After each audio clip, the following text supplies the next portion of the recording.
Bom dia, professor, boa tarde, boa noite, dependendo do horário que o senhor estiver vendo esse vídeo. Bom, professor, hoje nós vamos estar apresentando o nosso seminário com o tema proposto pelo senhor que nós aprendemos em todo o ano letivo, que é as práticas de ensino de orientação para pesquisa e práticas profissionais com estudantes acadêmicos. O trabalho é orientado pelo senhor e juntamente a mim estão os meus colegas Antônio Paularo Sampaio, Eduardo Pereira, Lucas de Lima e Maria Clara Cavalcante Kondak. Bom, o nosso tema proposto aqui tem como finalidade e objetivo final relatar precisamente, de forma resumida, breve e clara, todos os nossos estudos feitos no ano letivo pelo senhor e que nós aprendemos com essa disciplina de orientação para pesquisa e prática profissional que foi prestada ao segundo ano na informática no IFRO, no campus de Paraná. Assim também temos como objetivo enfatizar e lembrar também a importância destes conhecimentos básicos para a área acadêmica do estágio e na construção de projetos também futuramente. Bom, agora um pouco sobre a ciência, né? Um conceito de ciência seria que a ciência é um conjunto de atividades e atitudes racionais que podem ser dirigidas a um sistemático conhecimento de objeto limitado, que, por sua vez, é capaz de ser submetido a um teste de verificação. Bom, para Aristóteles, a ciência pode ser definida como um conhecimento demonstrativo, ou seja, um tipo de conhecimento comprovado que pode ser expressado por meio de uma demonstração com fundamentos em observações, análises e experimentos, considerando as mais diversas hipóteses sobre aquele assunto. Bom, a próxima parte é sobre os tipos de conhecimentos, né? Nós temos o conhecimento formal, o factual, o natural e o social. O conhecimento formal é o conhecimento que se estende às matérias de matemática e lógica. Já o conhecimento factual, ele é um conhecimento que ainda tem outra divisão, o conhecimento social e o conhecimento natural. O conhecimento natural é aquele que estende às matérias de biologia, química e etc. E o conhecimento social, a ciência social, é o conhecimento que se refere à economia, política, psicologia e entre outras matérias. Bom, vamos falar um pouquinho agora sobre a pesquisa, né? Bom, segundo Gil, a pesquisa é definida como o procedimento racional e sistemático, que tem como objetivo proporcionar resposta aos problemas que são propostos. A pesquisa desenvolve-se por um processo constituído de várias fases, desde a formulação do problema até a apresentação e a discussão dos resultados. Bom, e aí temos também dois tipos de pesquisa, né? Temos a pesquisa qualitativa e a pesquisa quantitativa, né? A pesquisa qualitativa, ela trabalha com vários significados, né? Com crenças, valores, objetivos e etc, né? Ela não se preocupa em representar o valor numérico, com representação numérica. Ela se preocupa mais sobre o aprofundamento da compreensão de grupos sociais ou organizações. E temos também a pesquisa quantitativa. Já essa, ao contrário da qualitativa, os resultados dela podem ser expressos com números, ela se centra mais na objetividade e ela recorre à linguagem matemática para descrever um fenômeno, alguma causa, as relações e etc. Bom, vamos falar agora sobre metodologia. Bom, o que é metodologia? Segundo Lakatos, é o conjunto de atividades sistemáticas e racionais que, com maior segurança e economia, permite alcançar o objetivo de conhecimentos validados e verdadeiros, traçado o caminho a ser seguido, detectando erros e auxiliando as decisões dos cientistas. E bom, qual que é a diferença de método e metodologia? Basicamente, a metodologia é o estudo do método, né, para ver qual melhor se aplica àquela pesquisa.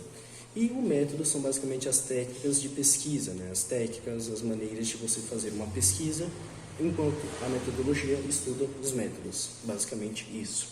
E também temos aqui os tipos de métodos, né? O dedutivo, o indutivo e o hipotético dedutivo, né? Bom, o dedutivo são tidos como verdadeiros, indiscutíveis, possibilitando chegar a conclusões de maneira pluralmente formal em virtude de sua lógica. O indutivo parte da observação. Assim, é possível formular uma hipótese explicativa da causa do fenômeno. Portanto, por meio da indução, chega-se à conclusão que são apenas prováveis.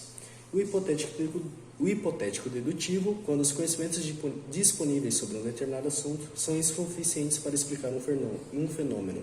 Surge o problema, para tentar explicar o problema, são formuladas hipóteses. Destas, deduz-se consequências que deverão ser testadas ou falseadas.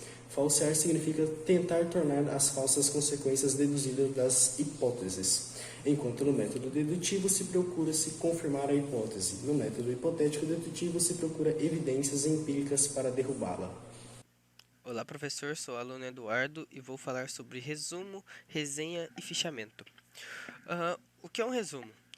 Esse formato de texto gramático é feito com o intuito de realizar uma exposição abreviada de certo acontecimento, obra literária ou artística, sendo logo assim o ato de resumir alguma coisa através de uma síntese ou sumário.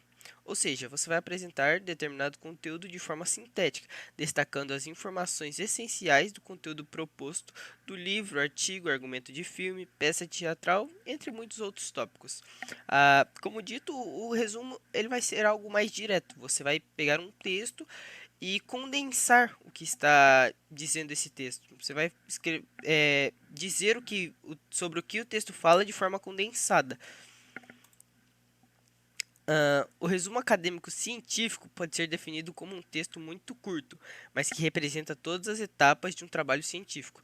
Sua utilização vai desde monografias e artigos, que são de 250 palavras, para teses e dissertações, que são geralmente de 500 palavras, onde em sua sequência se encontram as palavras-chave, responsáveis por localizar e exemplificar do que o documento se trata. A norma que fala sobre isso é a ABNT NBR 6028-2003, onde se coloca os limites para cada tipo. Então, essa é a diferença do resumo acadêmico para o resumo, que o resumo acadêmico científico ele vai ser algo mais curto, ele vai ser algo mais direto, que é limitado conforme as normas da ABNT e NBR. Agora, a resenha. A resenha ela pode ser identificada por um gênero textual sucinto, cuja principal característica é tecer, de maneira breve, uma crítica sobre determinado assunto. E a resenha ideal é composta não apenas pela crítica direta, mas também por um momento de descrição. E esses dois elementos devem estar em perfeito equilíbrio sobre seu texto. Neste conceito, a resenha é sim uma forma, jeito e técnica de realizar um resumo mais crítico ou até mesmo mais analítico sobre um texto, onde temos a liberdade de ir acrescentando nossas opiniões pessoais sobre o texto, dando ao ênfase ao texto e a nossa interpretação. Assim, diferente do resumo, onde você deve manter a ideia do autor, na resenha você tem que ter conhecimento sobre aquele assunto para você poder gerar uma crítica, para você poder fazer uma crítica em cima daquilo. Porque você não pode inventar, você não pode criar dados novos, você tem que ter conhecimento sobre para você poder fazer uma crítica em cima. Óbvio que mantendo sempre também as ideias do autor. Então você vai manter as ideias do autor, você vai fazer um resumo, só que dentro dele você vai ter sua autocrítica, você vai dizer o que você acha daquilo. E agora o fichamento. O fichamento é simplesmente colocarmos a dispor algum tipo de conteúdo em fichas. No caso, criar anotações sobre textos ou livros em uma ficha a fim de organizar informações sobre a obra. Sendo que a ideia aqui é identificar obras diferentes, conhecer seu conteúdo, analisar seu material, fixar os dados que contém, elaborar uma crítica e separar citações. Devemos nos atentar em buscar nossos fichamentos dentro de um padrão lógico e fácil de ser replicado, para fazer com que ele funcione melhor. Então, assim, temos como objetivo o fichamento facilitar. Ele vai ser algo que vai facilitar, ele vai reunir informações, ele vai reunir dados de aspectos, de temas, e vai organizar esses dados. Ele está ali para facilitar, ele está ali para deixar os dados, essas fichas de informações organizadas. É para isso que serve o fichamento. Apresentação Ninja, citações. Vamos começar.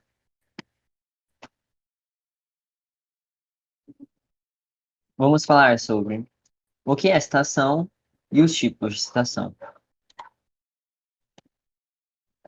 O que é citação? Citações são referências às informações extraídas de outros trabalhos, como livros, filmes, periódicos, sites e outras fontes que já trabalharam anteriormente com o seu tema. Por que usar citações? É fundamental que você referencie as informações extraídas de outros trabalhos de forma correta. Essas citações devem obedecer às normas da ABNT, que permitem que os leitores identifiquem as fontes da pesquisa do seu trabalho. Ela tende a contextualizar o trabalho na temática, dando credibilidade e registrando opiniões similares ou conclusões opostas. As citações podem ser citação direta curta, citação direta longa, citação indireta e citação de citação. Citação direta curta. A citação direta curta vem de trechos reproduzidos do texto original de no máximo 3 linhas. Você deve citá-las ao longo do texto, entre aspas, sem alterar o tamanho da fonte. Veremos agora um exemplo de citação direta curta.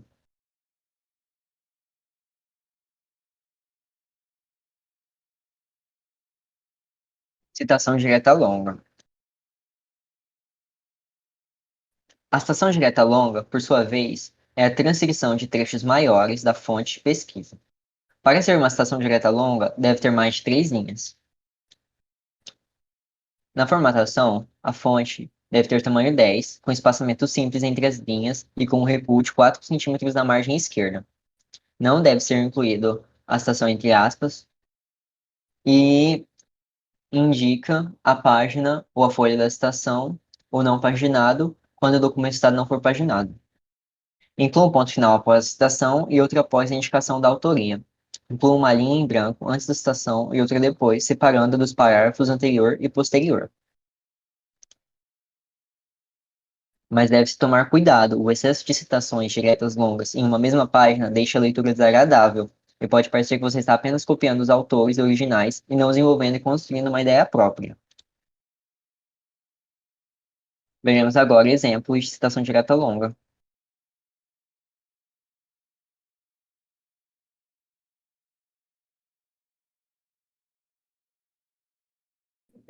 Citação indireta.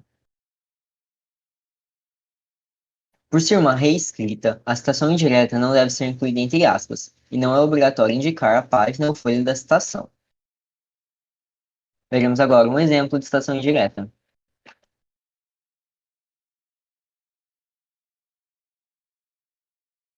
Citação de citação.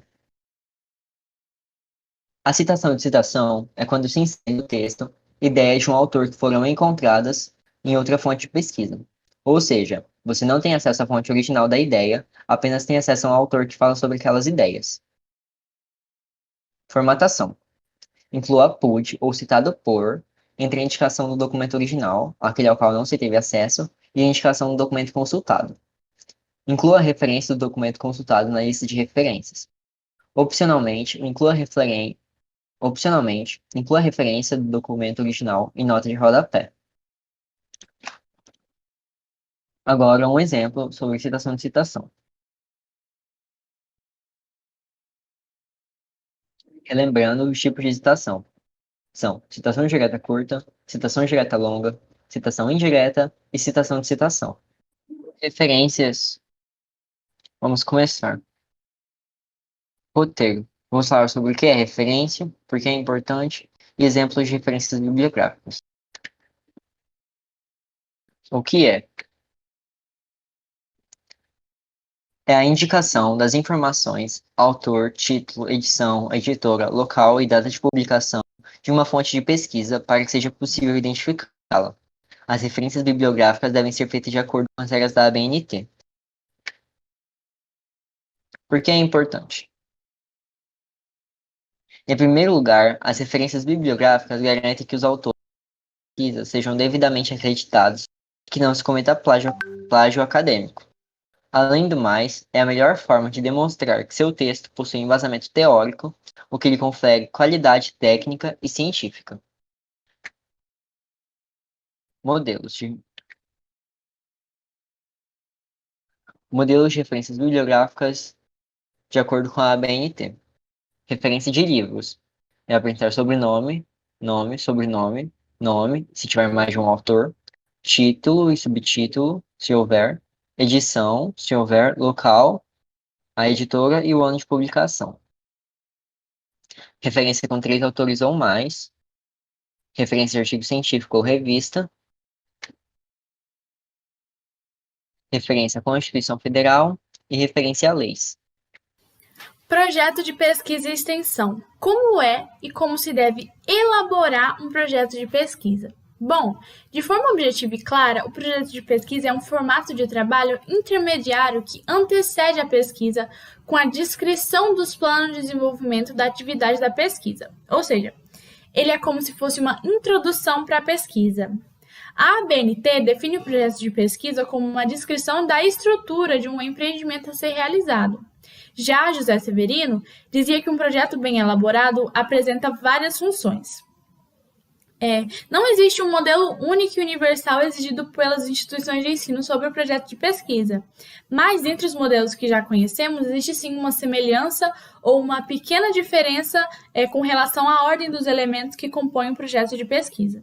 Seu objetivo principal é estruturar a pesquisa que vai ser realizada. Ele deve constar o tema, o recorte da pesquisa, o problema que você quer responder, os objetivos que gostaria de alcançar e a metodologia que será trabalhada. Ou seja, ele é apenas um esboço com um certo planejamento de uma pesquisa, mas não é de maneira alguma o trabalho final. Construção básica de um projeto de pesquisa. Como eu havia falado, nós primeiramente temos o tema, que é ideal que ele não seja tão abrangente, o ideal é que ele seja mais específico, para que assim nós tenhamos um aprimoramento, uma melhoria nas condições de explorá-lo. Ou seja, a primeira pergunta que você se deve fazer na escolha de um tema: o que eu vou pesquisar? A revisão da literatura é o contato com o pesquisador da bibliografia já existente sobre o assunto, o qual possibilita a identificação de trabalhos ou não com a mesma abordagem. Ou seja, se já existem trabalhos similares àquele que você vai realizar, você faz a revisão da literatura. A pergunta que você deve se fazer quando estiver nessa parte do trabalho de projeto de pesquisa é: o que já existe na área? Também temos o problema de pesquisa, que também pode ser chamado de pergunta de pesquisa. É uma inquietação de algo que pode ser resolvido, de algo que é um problema que você vai poder resolver no futuro. Ele pode surgir por diversos motivos, vou citar 3 deles. Algum aspecto da realidade que nunca foi discutido ou explicado, algum aspecto da realidade também que não foi suficientemente descrito ou explicado, e também um problema real e prático que precisa ser solucionado, ou seja, problemas que nós conseguimos ver na sociedade em que vivemos e podem ter uma solução. A pergunta que você deve se fazer quando estiver no problema de pesquisa é: qual o problema que eu vou resolver com essa pesquisa? Também temos as hipóteses. As hipóteses são possíveis soluções para o problema apresentado anteriormente. É uma informação que introduz uma questão apresentada pela pesquisa e propõe um resultado esperado. Ou seja, ela é uma ideia do que você vai, da solução do problema que você vai solucionar. O que eu imagino que seja uma solução para o problema é literalmente a pergunta que você deve fazer quando você estiver nessa parte do trabalho. Também temos os objetivos, que têm a finalidade de responder o que é pretendido com a pesquisa. De acordo com Maria Cecília de Souza Minato, que metas almejamos alcançar ao término da investigação? Ou seja, por que eu estou fazendo essa pesquisa? E por último, por fim, as justificativas, que é onde construímos os elementos em ordem teórica, prática e social que irão convencer o seu orientador da importância da pesquisa, ou seja, você vai, nessa parte do trabalho, você vai convencer por que a sua pesquisa é tão importante para a sociedade. Por que eu estou fazendo essa pesquisa? É literalmente a pergunta que você irá fazer. As técnicas de trabalho de pesquisa e método científico. Temos várias técnicas e métodos científicos na elaboração do projeto de pesquisa e extensão. Uma delas, por exemplo, é a pesquisa documental, que se baseia na coleta de dados, de documentos escritos ou não, através de fontes primárias, realizadas em bibliotecas, institutos, centros de pesquisa, museus, acervos particulares e públicos. Ela tem objetivos específicos e pode ser rico complemento à pesquisa bibliográfica. Permite também fazer análises qualitativas sobre um determinado fenômeno. Todavia, é possível fazer análises quantitativas quando se analisam bancos de dados com informações numéricas. Ela trilha os mesmos caminhos da pesquisa bibliográfica, não sendo fácil, por às vezes, distingui-las. As fontes de documentos da pesquisa documental são arquivos públicos, arquivos particulares, fontes estatísticas que nós vemos diariamente, como IBGE, Ibope, Gallup, e outros também, dados obtidos por meio de desenhos, fotografias, pinturas, gravuras, objetos, vestuários, folclore, canções, por exemplo, tem muitos outros.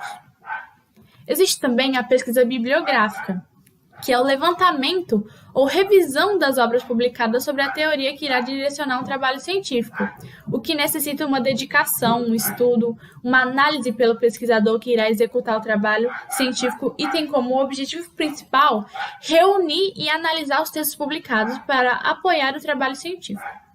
Abrange livros, revistas, monografias, teses, materiais de jornais, artigos da internet, comunicações realizadas em eventos, audiovisual, rádio, TV, gravações, entre outros.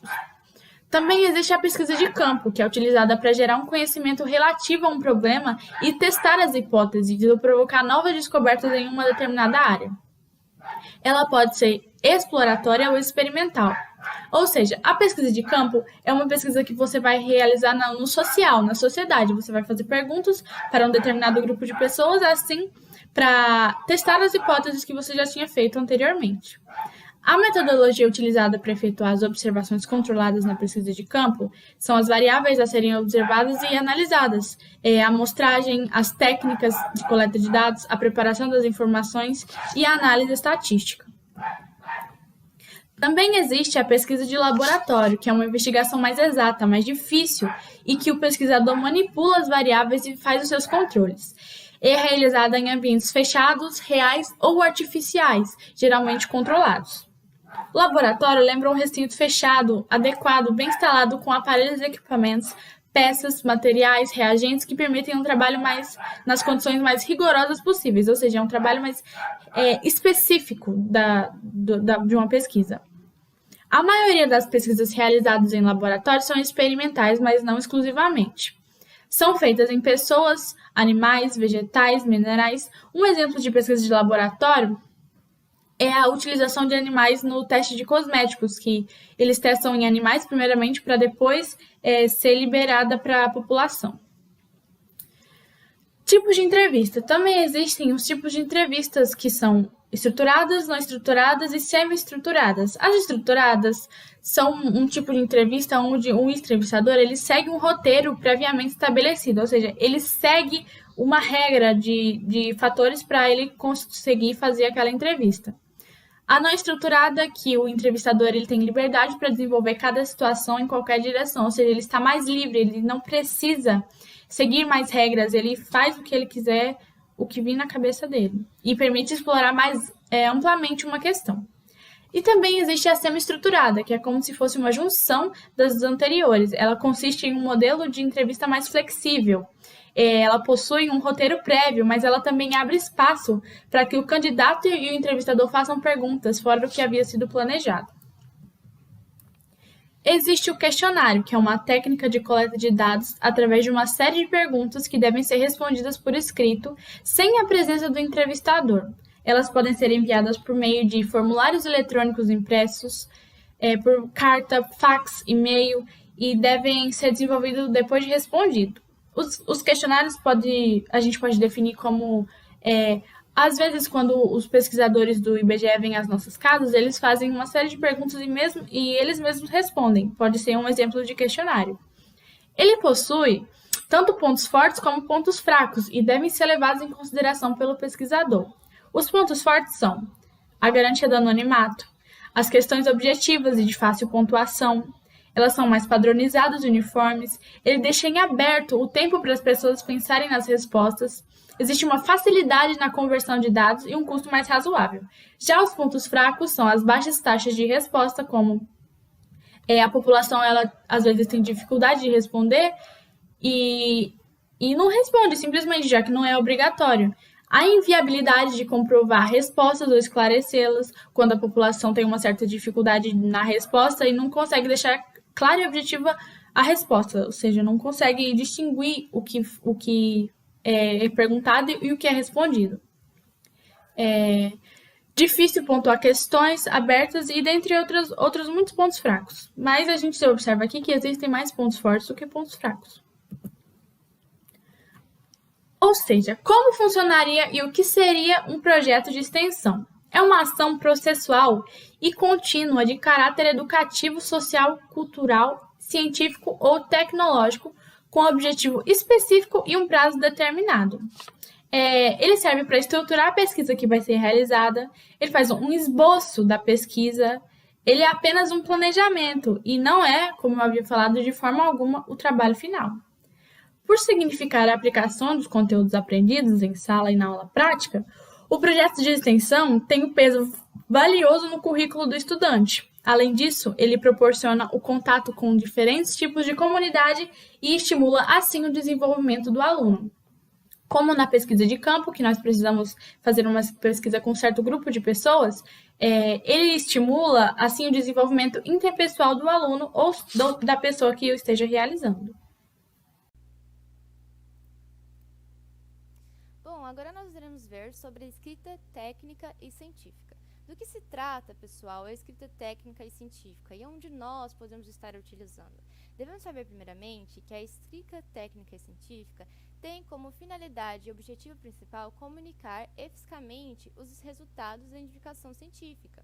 E o texto técnico-científico é muito diferente de uma dissertação de vestibular, por exemplo, sendo necessário treinamento para que seus resultados sejam de qualidade, além de capacidades técnicas que precisariam ser obtidas para realizar tal texto, tal objetivo. E como nós precisamos dessa escrita e a utilizaremos futuramente em nossos trabalhos acadêmicos, científicos, em áreas de estágio, boa parte da população brasileira se torna tem dificuldade em realizá-la, porque, já em geral, o pesquisador brasileiro não tem o hábito de consultar gramáticas e dicionários, muito menos de procurar fontes de referência sobre regência nominal e verbal, deixando que isso comprometa seus trabalhos e afeta a qualidade de seus trabalhos acadêmicos numa faculdade, numa instituição e numa escola, ou em trabalho mesmo. Portanto, todos os pesquisadores e técnicos precisariam se adequar a um tipo de prática contínua para ter um melhoramento futuro deste hábito de ter a escrita técnica científica. Conhecer o estilo técnico-científico, assimilar exemplos de textos, reciclar suas competências linguísticas e tomar consciência da importância que a língua tem para a apresentação, de suas ideias, para a divulgação de seus trabalhos, para a correta argumentação de suas metodologias e descobertas para o seu sucesso, é um ótimo começo para entender como funciona esse tipo de escrita e como nós podemos estar utilizando ela em nosso meio de acadêmico, de escola e futuramente em nossos trabalhos.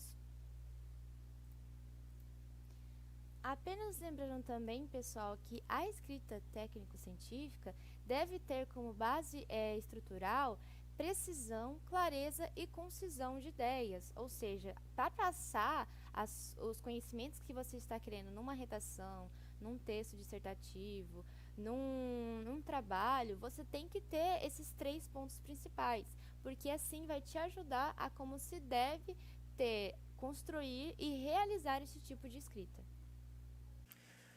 Falando agora sobre relatórios. A estrutura de um relatório. A elaboração de um relatório de pesquisa ela é dada da seguinte forma. Primeiro temos a capa, onde é dado o título, o nome do autor, o nome da equipe, o local onde foi feito, a data em que foi feito e também o nome da instituição.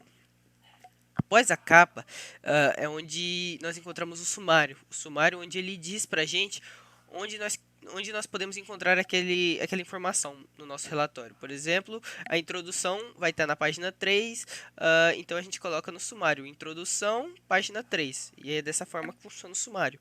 Após o sumário, temos a introdução, e logo após o desenvolvimento, a conclusão e as considerações finais junto. E por último a bibliografia, onde nós deixaremos registrado as fontes de onde nós tiramos, podendo ser ela de revistas, livros, da internet e etc. Na elaboração de relatórios, é importante que você faça as seguintes perguntas. Quanto ao resumo, você deve se perguntar o que eu fiz em poucas palavras. O que eu fiz nas palavras em que eu usei para fazer esse resumo? O que eu disse nelas que está abrangendo o relatório? Quanto à introdução, qual problema de pesquisa me orientou? Porque a introdução ela é onde eu vou dizer para o meu leitor o que vai abordar ali, entendeu? Então, assim, você vai introduzir o tema do seu relatório ali. No balanço da leitura, o que já foi produzido a respeito? Na metodologia, você vai se perguntar qual a abordagem teórica escolhida. Nos procedimentos de pesquisa, você se pergunta como trabalhei, como foi que eu fiz, entendeu? Nos resultados, você pergunta quais foram os achados da pesquisa. O que eu tive de resultado? O que eu achei com essa pesquisa? Na discussão, quais os significados desse achado? Qual a importância deles? Avaliação do programa de IC. Como foi a experiência da pesquisa? O que eu tirei de experiência dela? Nas referências, quais fontes bibliográficas eu utilizei? Como eu disse, livros, revistas, sites. E nos anexos, existem materiais que complementam a análise? Essas são as perguntas feitas num relatório de pesquisa. A elaboração de um artigo científico. Como funcionaria e o que seria um artigo científico? Bom, o artigo científico, ele também pode ser chamado de paper na língua inglesa, é uma pesquisa ou uma comunicação científica publicada em uma revista mais especializada. Também pode ser denominado de documento científico, artigo ou simplesmente uma publicação. Seu objetivo principal é divulgar de forma clara e precisa os resultados de uma investigação realizada sobre uma área específica do conhecimento. Da mesma forma, pode encorajar o desenvolvimento de métodos experimentais e inovadores. Ou seja, o artigo científico é um tipo de trabalho acadêmico que apresenta resultados sucintos de uma pesquisa mais elaborada e utilizando métodos científicos. Para o Lakatos e Marconi, os artigos científicos possuem 3 características, que são elas: não se constituem em matéria de um livro,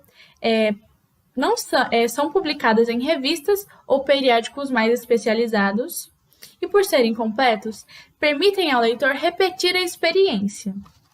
De acordo com a NBR 6022 de 2018, o artigo científico pode ser original ou de divulgação.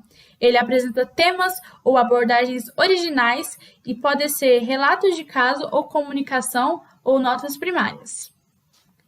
Quanto à organização do artigo científico, tem a mesma estrutura das demais trabalhos científicos, ou seja, os elementos pré, pós e textuais. Os elementos pré-textuais são título no idioma do documento, título em outro idioma, autor, resumo no idioma do documento, resumo em outro idioma, data de submissão e aprovação do artigo, identificação e também a disponibilidade. Os elementos textuais são a introdução, o desenvolvimento e a conclusão. E os desenvolvimentos e os elementos pós-textuais são as referências, o glossário, o apêndice, o anexo e, por fim, os agradecimentos. A operacionalização do estágio acadêmico. Como funciona e o que é um estágio acadêmico? O estágio é compreendido como um processo de vivência prático-pedagógica que aproxima o acadêmico da realidade de sua área de formação e o auxilia a compreender diferentes teorias que regem o exercício profissional. O estágio pode ser definido também como um ato educativo supervisionado e desenvolvido no âmbito do trabalho, que visa a preparação para o trabalho do educando. É um componente curricular fundamental para a formação dos egressos na graduação. É também um espaço de aproximação real entre uma universidade e comunidade, que possibilita uma integração à realidade social e participação no processo de desenvolvimento de trabalho, ou seja, o estágio, ele serve para nós nos familiarizarmos com o âmbito do trabalho, o mercado de trabalho e etc. Os estágios objetivam a afirmação da aprendizagem como processo pedagógico, de construção de conhecimentos, desenvolvimento de competências e habilidades sob o processo de supervisão. O estágio pode ser obrigatório e não obrigatório, O estágio obrigatório, ele é aquele que é definido como tal projeto em um curso. Já o estágio não obrigatório é desenvolvido como um ato opcional, ele não é obrigatório. E com isso, nós aprendemos que essa disciplina, orientação para a prática profissional, ela nos ajuda a ter um conhecimento prévio e básico sobre como funcionam os projetos de campo, de pesquisa, artigo científico, texto argumentativo, dissertativo, em um meio acadêmico, de faculdade, ou de escola, ou de áreas de trabalho. E esse trabalho tem como conclusão ajudar pessoas que estejam com dificuldades nessas áreas, de como saber lidar com as regras nos meios acadêmicos e de projetos, de pesquisas científicas ou de artigos, de redação. E nós estamos aqui para ajudar nisso e entender também como funciona esse tipo de trabalho, de projetos, e tentar facilitar a produção desses tipos de material. Nessa disciplina também aprendemos temas essencialmente importantes para o ingresso ao mercado de trabalho dos estudantes de ensino médio, por exemplo, e também no cenário atual em que estaremos vivendo hoje e presenciando, onde de mesma forma teremos que estar lidando, pessoal, com as situações enfrentadas e apresentadas pelo estágio do Instituto Federal que você estiver estudando ao decorrer de todo o ano letivo. Bom, queria agradecer ao professor por ter passado todo o ano letivo com esta matéria e eu ter aprendido sobre ela, porque nós estaremos precisando dela para o nosso próximo ano letivo, terceiro ano do ensino médio. E agradecer aos meus colegas por estar comigo também neste trabalho. Aqui nós temos as referências que nós utilizamos como base para o nosso trabalho, por todo ele. E foi isso, pessoal. Muito obrigada e até a próxima. Perguntas estarão abertas, caso vocês queiram, nos comentários do vídeo.